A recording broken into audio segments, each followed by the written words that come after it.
Bonjour à tous et bienvenue dans le troisième et dernier TP du chapitre 3. Dans cette vidéo, on va voir un exemple de l'application du lemme du pompiste hors contexte. On va commencer par un rappel du lemme du pompiste hors contexte.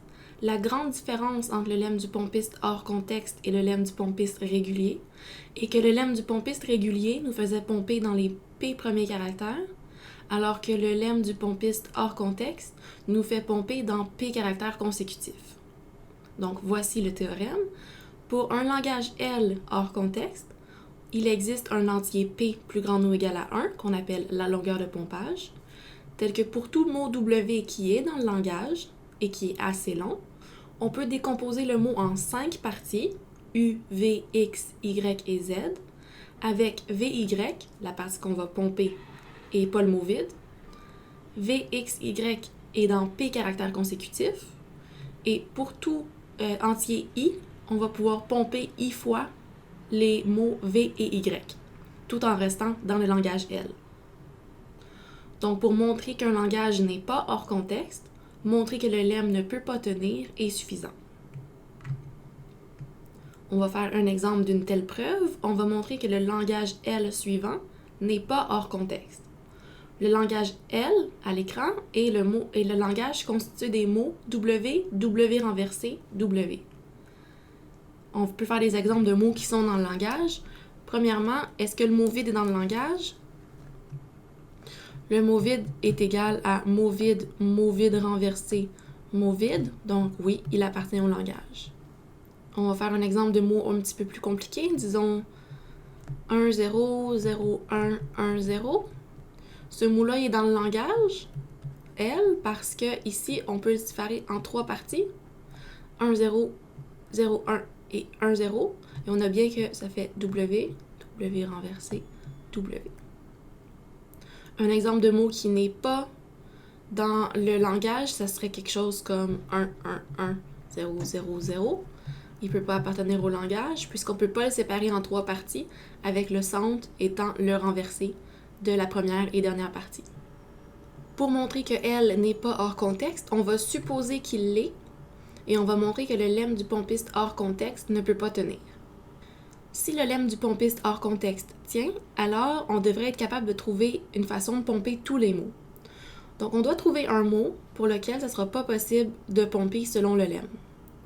Je vais vous donner un mot et on va voir qu'il ne sera pas possible de le pomper. Et le mot est le suivant. Il est constitué de 1, suivi de autant de 0 que de P, suivi d'un 1, suivi, en fait, vous voyez, le même mot encore, P fois, suivi encore de 1, 0 à la P, 1. Donc, vous voyez, ici, on a un sous-mot, un sous-mot, un sous-mot, et on a bien que la deuxième partie ici est le renversé de la première et de la dernière. Le mot W est bien dans le langage et il est de longueur suffisante. Le lemme du pompiste nous dit qu'il devrait être possible de le pomper. Le lemme va nous donner une décomposition en 5 sous-mots, tels que W est égal à U, V, X, Y et Z, avec VY, un mot qui est non nul, et VXY dans P caractères consécutifs. Attention, ici, on ne peut pas choisir c'est quoi la décomposition. La décomposition nous est donnée par le lemme. Ce qu'on peut supposer, c'est que les 2 premières conditions du lemme sont respectées, c'est-à-dire que V et Y est non nul et que VXY est dans P caractères consécutifs. Et on va montrer qu'on a une longueur pour laquelle ce ne sera pas possible de pomper. Donc, voici comment on va faire. On va distinguer 2 cas. On va distinguer le cas où VY contient un 1 ou 2 1. En fait, je vais réécrire le mot en haut. W, c'est égal à 1, 0, P fois 1, 1, 0, P fois, et encore une fois, 1, 0, P fois 1.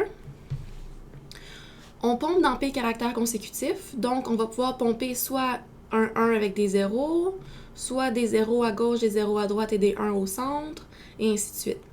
Donc, à la fois, on peut pomper 1 ou 2 1, on ne peut jamais en pomper plus que ça. Pourquoi? Parce que si on pompe les 2 P ici, les 2 1 ici, on ne peut pas se rendre au 1 ici ou au 1 ici parce qu'il est plus long que P. Donc, on peut soit avoir un 1 ou deux 1. On va faire une observation sur les mots du langage. Les mots du langage sont constitués du mot, d'un sous-mot, de ce sous-mot-là renversé et du sous-mot une troisième fois. Ainsi, pour tout mot dans L, pour tout, je vais l'appeler W' dans L, W', son nombre de 1, est congru à 0 mode 3. Ce que je veux dire par ça ici, c'est que W contient un nombre, un multiple de 3 de symbole 1. Il contient aussi un multiple de 3 de symbole 0. Encore ici, vous voyez que c'est le cas. On a 3P0 et on a 1, 2, 3, 4, 5, 6 symbole 1. Donc, qu'est-ce qui se passe si VY contient 1 ou 2, 1? Bien, je vais pomper I égale 0 et je vais voir que je n'aurai pas le bon nombre de caractères 1 pour faire partie du langage. Voyons qu'est-ce qui se passe si je pompe avec I égale 0. Posons I est égal à 0. VY est égal à 1 ou 2. Ça veut dire quoi? Ça veut dire que U, X, Z, combien il y a de 1? Il y en a 5 ou 4. Donc, qu'est-ce qui se passe si je regarde le mot U, V, X, Y, Z, dans lequel je pompe 0 fois V, Y? Combien j'ai de 1 là-dedans? Bien, j'en ai enlevé 1 ou 2, donc j'ai le même nombre de 1 que dans U, X et Z, donc j'en ai 5 ou 4. Or, 5 ou 4, c'est pas des multiples de 3, ainsi U, V, 0, X, Y, 0, Z ne peut pas appartenir à L. Plus proprement, dans le cas où VY contient 1 ou 2, 1, on a que U, X, Z contient 4 ou 5 symboles 1, puisque le mot au total en contient 6. Mais alors, si je pompe I égale 0, le mot qui reste, U, X, Z, ne peut pas appartenir à L, parce que tout mot de L satisfait que le nombre de 1 dans ce mot est congru à 0 mode 3. Le cas VY contient 1 ou 2, 1 est complété. On ne peut pas contenir plus de 1, alors il reste seulement un cas, le cas où VY ne contient pas de 1. Où se situe VY dans le mot, dans le cas où il ne possède pas de 1? Bien, on a plusieurs cas. On doit faire attention, par exemple, VY doit être situé dans P caractères consécutifs. Donc, on peut avoir VY ici dans la section avec des zéros. On peut avoir VY ici dans la deuxième section avec que des zéros. Même chose dans la troisième partie. On peut chevaucher deux parties, VY ou encore VY. Mais on ne peut pas... il me manque un 1 ici. Mais on ne peut pas chevaucher trois parties, parce que VY sont dans P caractères consécutifs. Donc, voici l'argument que je vais faire. Je vais pomper pour I égale 0. Dans le cas où je pompe I égale 0, il me reste U, X et Z. Et ça, c'est de la forme 1 suivi de A0, 1 suivi de B0, 1 suivi de C0, suivi d'un 1. On va étudier ici c'est quoi les entiers A, B et C.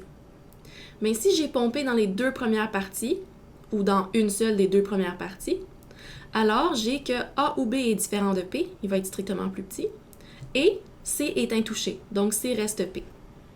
Ça veut dire que directement, je ne peux pas rester dans le langage. Deuxième cas, j'ai B ou C qui est différent de P. Si j'ai retiré ici des zéros ici et ou des zéros ici, je vais avoir C ou P qui est strictement plus petit que P, mais A ici va être intouché. Donc A va rester égal à P. Dans les deux cas, on a un mot qui ne peut pas être dans le langage. Il ne peut pas être décomposé en trois parties, mot, mot renversé, mot. Je peux conclure que dans le cas que VY contienne un 1 ou n'en contienne pas, à chaque fois, en posant I égale 0, je trouvais un mot qui sortait du langage. Je conclus donc que L n'appartient pas à l'ensemble des langages hors contexte, parce que le lemme du pompiste hors contexte ne tient pas pour L. Avant de terminer, je vais souligner quelque chose d'important sur le lemme du pompiste hors contexte. Lorsqu'on fait une preuve par le lemme du pompiste hors contexte ou encore par le lemme du pompiste régulier, on peut choisir le mot W. W, c'est notre choix. I, c'est notre choix. Mais on ne peut pas choisir P. P doit rester libre. Et la décomposition doit rester libre. Décomposition doit rester libre. Pourquoi? Parce que le lemme tient pour tout mot, W, il existe une décomposition. Donc, si on veut faire la contraposée, on doit montrer qu'il existe un mot tel que pour toute décomposition, le lemme ne tient pas. Donc, gardez en tête, quand vous faites une preuve par le lemme du pompiste, à quel choix vous avez droit, quelle est la contraposée du lemme, et ainsi pour éviter de faire une preuve qui va être incomplète.